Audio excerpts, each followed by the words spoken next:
Alô, alô, tudo bem? Aqui estamos nós, mais uma vez no bar, no velho balcão do bar. E outra vez para a gente falar de política, porque ela é que movimenta toda a sociedade. Ela que nos dá esperança de termos um mundo melhor, uma vida mais tranquila, né?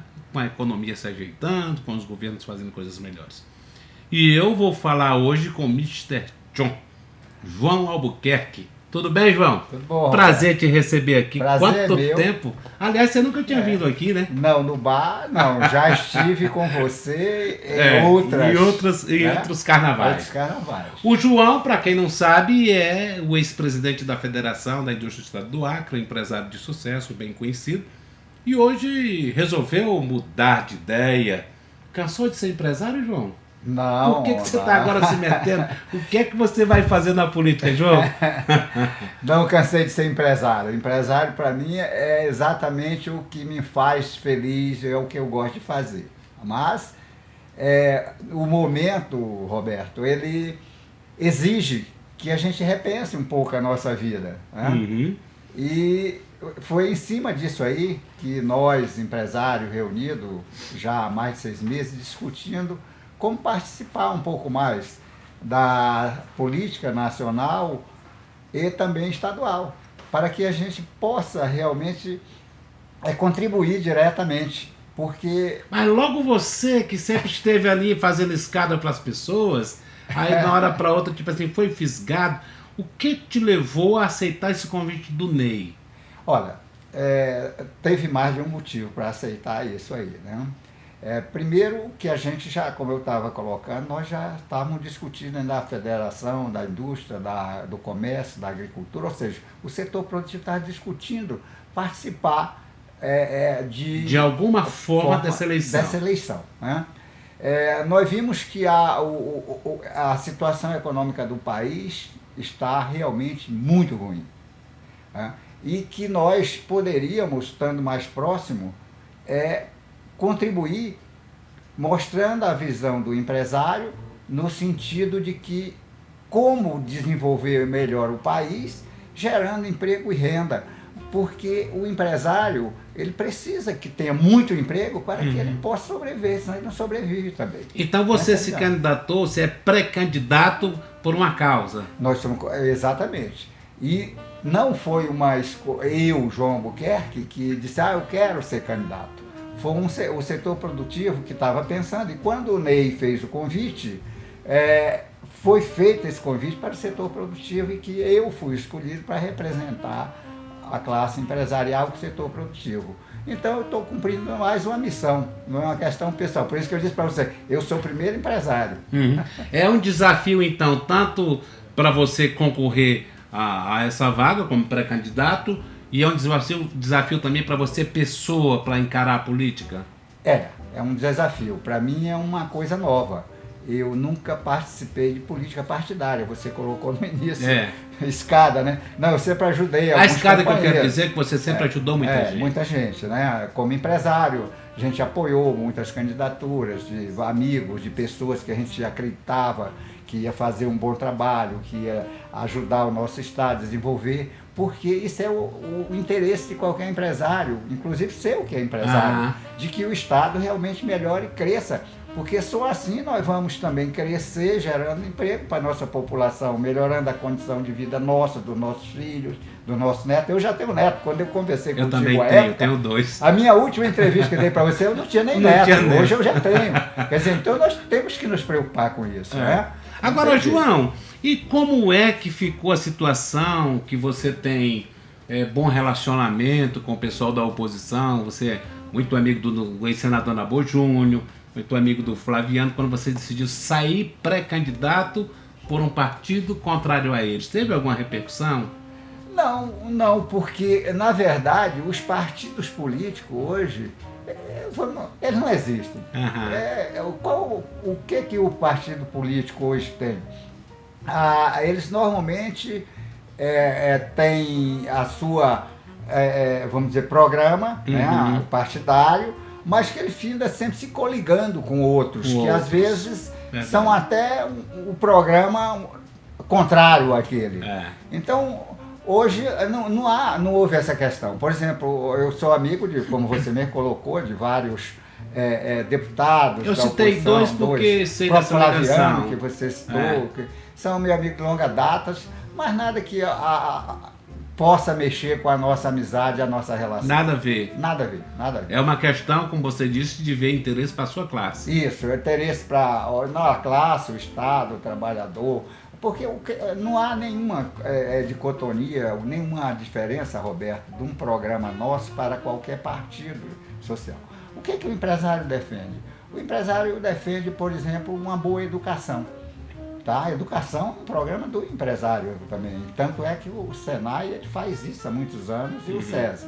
E educação de qualidade. Né? O que nós queremos também? Nós queremos o seguinte, é que essas pessoas possam ser preparadas para que elas possam gerar boa tecnologia, né? Porque a indústria precisa de tecnologia. Nós precisamos gerar bastante emprego, porque nós precisamos vender. Agora, então João, não há nada o contrário. Nos últimos anos, a construção civil, da qual você faz parte, ela perdeu essa capacidade de gerar mais emprego. O que deu errado no governo do PT ou nas administrações anteriores? Você tem, assim, mais ou menos uma noção para explicar isso? Hoje a situação do empresariado já não é mais tão boa, não é? Olha, o setor da construção civil até foi o setor que, do meu ponto de vista, mais sofreu, porque é o setor que ele absorve a mão de obra do pessoal mais simples, né, um pessoal mais trabalhador ali, nós absorvemos esse pessoal. E a construção civil, o que ocorreu? Na hora que para os investimentos, ele é um setor que de imediato ele começa a haver cair, vamos dizer assim. E é o setor, ao mesmo tempo, que ele responde o mais rapidamente os investimentos. O que aconteceu? Parou os investimentos na construção civil, parou os financiamentos, pararam os financiamentos para quem quer fazer qualquer tipo de obra, os juros aumentaram. Então, esses três fatores aí fez com que realmente houve uma queda muito grande no país. E aí veio a crise do setor da construção civil, que ainda não saiu. Só para você ter uma ideia, Roberto, hoje em obras públicas, não estou nem falando do setor privado de incorporação, obras públicas hoje no país tem em torno de 7.400 obras paradas. Você tem uma ideia do absurdo que é. Obras públicas, essas obras, se elas para darem andamento nela, precisam de em torno de 76 bilhões de reais. Nossa! São 7.400 obras, entre pequenas, grandes, médias obras. E quando param a obra, as empresas demitem. As empresas têm que demitir, não tem como você colocar. E aí, exatamente vem um reflexo da crise. Se não há emprego, não há compra. Não havendo compra, o empresário não tem como investir. Ele não tem como comprar mais. Então, foi uma coisa em cadeia que aconteceu. O governo federal para, os estados vão parando também. E aí o mais grave, quando para, vocês também não recebem ou recebem? Foi mais grave. Não é só o governo federal parar e o governo estadual parar, que foi exatamente o que aconteceu. Os bancos também pararam de financiar. Quer dizer, não há recurso para financiar obras. Em outras palavras, não teve saída. Não teve saída. E o setor, tanto no Acre como nacional, entrou em crise. Hoje, o setor da construção é um setor em crise. Agora me explica uma coisa. Os empresários também reclamavam muito, porque o governo estava pagando praticamente por metro quadrado de obra uma coisa que não era possível executar. Isso também foi um problema para vocês? Já não tinham tanto movimento e o pouco que tinha, o governo ainda estava puxando para baixo? Veja bem, eu costumo dizer que só existe um setor hoje, Roberto, na economia brasileira que é tabelado. É o setor da construção civil. As pessoas falam muito que é sobre preço. Ao contrário, há subpreço. Lógico, eu não estou falando das grandes empreiteiras. A concorrência forçou vocês, empresários, a praticar o sobrepreço. E então vou lhe explicar isso aí. O que está ocorrendo há já alguns anos? Como eu disse, há o SINAP, que é um levantamento feito pelo IBGE e que publica dizendo que o preço, vamos dizer, dessa madeira é X. Sim. Né? E isso é um preço que é colocado, quando você coloca no orçamento, você não pode fazer mais do que esse preço, porque senão você é desclassificado. Para mim, esse já é um preço extremamente que já é difícil fazer com esse preço SINAPI. E existem muitas empresas que, para continuar trabalhando, chegam a colocar até 25%, 30% de desconto. Do meu ponto de vista, é o cara não querer fazer. Qualquer contratempo você sai no prejuízo grande. Sai no prejuízo grande. Não, ele mesmo, não tem como oferecer um desconto de 30% numa coisa que já é dito pelos órgãos pesquisadores que ele é acima de 30%. E o governo, erroneamente, e os órgãos fiscalizadores aceitam essa condição, ainda ficam dizendo não, que isso aqui é bom. Por isso tem esse monte de obra parada, abandonada, porque o cara não tem como fazer. É culpa de vocês também? Não, porque é culpa do empresário que entra com um preço desse. Por exemplo, empresas que realmente têm estrutura e pensa e que ele tem que pagar as suas coisas, ele não faz isso. O SINAPI, como eu falei para você, já é difícil você construir com o preço estabelecido. Abaixo dele, até vamos supor que um pouco seja possível, mas 30%, 25%, 15%, do meu ponto de vista, pelo menos para a nossa empresa, é impossível. E qual é a tua ideia para recuperar esse crescimento da indústria, das empresas, para dar uma reativada nessa economia? O que precisa fazer? Roberto, do meu ponto de vista, a política econômica que está hoje no Brasil, ela falta a terceira ponta. Tá? Realmente baixou a inflação, nós temos uma inflação anual hoje de 3,5% aproximadamente. Meia fantasiosa também, né? Um pouco. E a Selic, que é a taxa básica de juros, de 6,5% em torno disso aí. Só que a outra ponta não baixou. O juro nos bancos, para quem é o tomador, por exemplo, se eu for tomar dinheiro, capital de giro, não é esse preço, é extremamente elevado. Por exemplo, não, você pega um capital de giro, hoje se você for no banco, talvez 2,5%, 3% ao mês, quando está ao ano, está 6% a Selic. Então há uma transferência. O empresário não consegue devolver não há investimento que consiga cobrir uma diferença absurda dessa entre eu tomar um dinheiro emprestado e eu não posso transferir para o meu produto, porque eu não tenho quem compre uma coisa que hoje... Só através de um financiamento conseguiria. Exatamente. Nós não temos como colocar um sobrepreço para pagar um juro desse tamanho. Então, falta mais... baixar o juro na ponta. Baixar o juro. Na ponta. Os bancos que estão ganhando muito dinheiro, absurdamente... Eles não tiveram a crise, né? Os bancos. Não, vê se banco tem crise. Você tem uma ideia, o Banco do Brasil, que é um banco oficial, ele teve não sei quantos bilhões de lucro no primeiro trimestre, à custa do setor produtivo. Isso é uma coisa que você quer discutir no Congresso Nacional, caso você mantenha a sua candidatura, torne-se candidato e venha ganhar? Não tenha dúvida. Um dos fatores preponderantes para que aceitasse ser pré-candidato foi exatamente isso. São coisas que a gente tem que pôr. A coisa não é mais um só, mas junta um com dois, três, que tem muita gente que pensa assim. Você vai lá ajudar no sentido de que a gente possa trazer melhoria para que a economia realmente funcione. E não seja uma economia só de quem empresta dinheiro. Porque nesse país, só quem ganha dinheiro é quem empresta dinheiro. Você vê o Banco do Brasil, na inflação o banco ganha. Na recessão, que é hoje, nós estamos vendo, o banco ganha. Tu já viu o banco perder? Eu não vi. E quando tem problema, o governo ainda vai lá, socorre com dinheiro mesmo. Na tua empresa foi? Socorre? Não, nem na minha. Então ele vai lá, não tem isso. Né?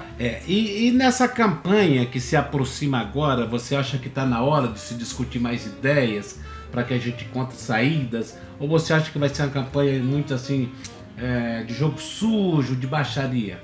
Não, eu não creio que seja de jogo sujo, até porque o povo, a comunidade, a população não aceita mais isso, né? No meu ponto de vista, quem quiser vencer uma eleição vai ter que ser em cima de propostas e de ideias. Não tem como o cara sair só acusando, só mostrando os defeitos, ele tem que mostrar o que é que ele vai fazer, o que é que ele pretende fazer, o que é que ele pretende fazer para melhorar. Não tem, e é isso que nós estamos precisando ouvir. É por isso que o empresariado resolveu, o setor produtivo, buscar algum caminho para ver se a gente pode, pelo menos, estar mais junto do que quem realmente governa o Estado, e dizer, olha, escuta um pouco a gente tem ideias, né, que possa realmente melhorar, ajudar. Essa é a ideia. Ô João, como é que tua família recebeu a notícia de que você ia ser candidato? Um pré-candidato? Foi uma das primeiras coisas que eu disse pro Ney lá, quando falou de, olha, eu tenho que consultar a família e temos que conversar com o setor produtivo para ver se eles avaliam essa história, porque eu, na verdade, foi uma surpresa muito grande eu ser convidado, né? Porque eu nunca pensei nisso, que você me conhece, sabe disso. Mas levei para minha família e foi feita uma votação lá e tal, um não quer, outro vai se meter, vamos falar muito, Eu digo, olha, falar, isso faz parte, né? Fazer o quê, né? Mas aí fizemos uma votação e findou, vai lá. Aí fui, depois conversei com os empresários, o pessoal também avalizou a minha pré-candidatura junto ao Ney e estamos aqui, né, Roberto? Vamos ver se a gente tem alguma coisa a contribuir. Eu vou me esforçar muito para ajudar, porque na parte empresarial eu sempre lidei de mudanças. Você sempre liderou uma classe. Com a classe, e sempre também nesse estado a nossa empresa fez muita mudança no sentido de construir aqui uma melhor moradia. Nós sempre primamos por isso, por oferecer uma moradia diferente do que existia aqui no estado. Fizemos empreendimento, condomínio fechado. Aliás, você se desligou um pouco da área de governo, né?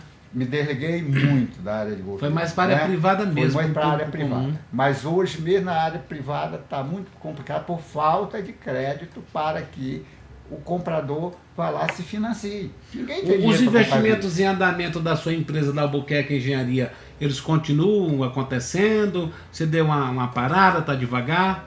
Está devagar, nós reduzimos bastante. Mas tem garantias de que vai acontecer? Não, vai acontecer. No futuro vai ter que acontecer, né? Nesse momento, realmente a gente está, vamos dizer, com o pé um pouco no freio, avaliando, colocando as coisas com muito cuidado, verificando como Mas quem investiu está garantido? Não tem problema. Quem investiu, nós agora mesmo nós entregamos um empreendimento com 3 torres de 16 andares, né? Os últimos compradores estão fazendo vistoria nos seus apartamentos da última torre. Nós estamos tentando, essa semana, na verdade tem umas 20 dias que nós estamos tentando tirar a BITS geral, porque nós tínhamos tirado por cada torre, agora precisa tirar o geral e entregar o condomínio como um todo. É um belíssimo condomínio, muito bem localizado, muito bom. Sem modéstia. As torres comerciais também estão As torres comerciais estão andando devagar. Eu não gosto de não ser honesto, devagar, mas estão andando. Mas elas poderiam já ter sido concluídas, viu, Roberto? Não foram concluídas porque os bancos e o financiar não financiaram. Quem adquiriu não vai ter prejuízo, João? Não, quem adquiriu não terá prejuízo. Fico feliz de saber. Eu sei. Não terá prejuízo.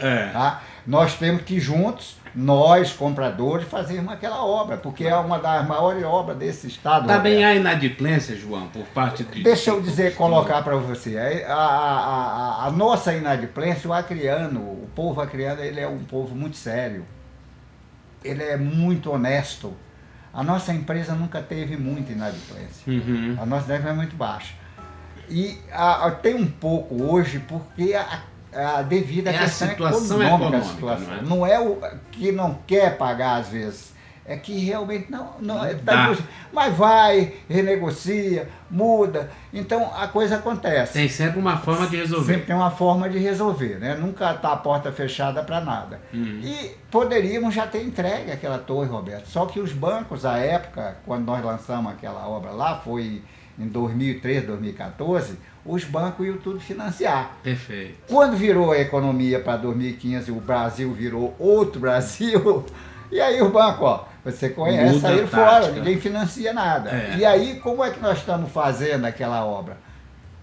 Com o que o comprador põe, e o pouco que a gente põe. Capital de giro de O vocês. capital, um pouco de caso capital de giro, numa crise imensa dessa, então você tem que fazer. Como eu devagar, disse, está circulando muito pouco dinheiro no mercado. Né?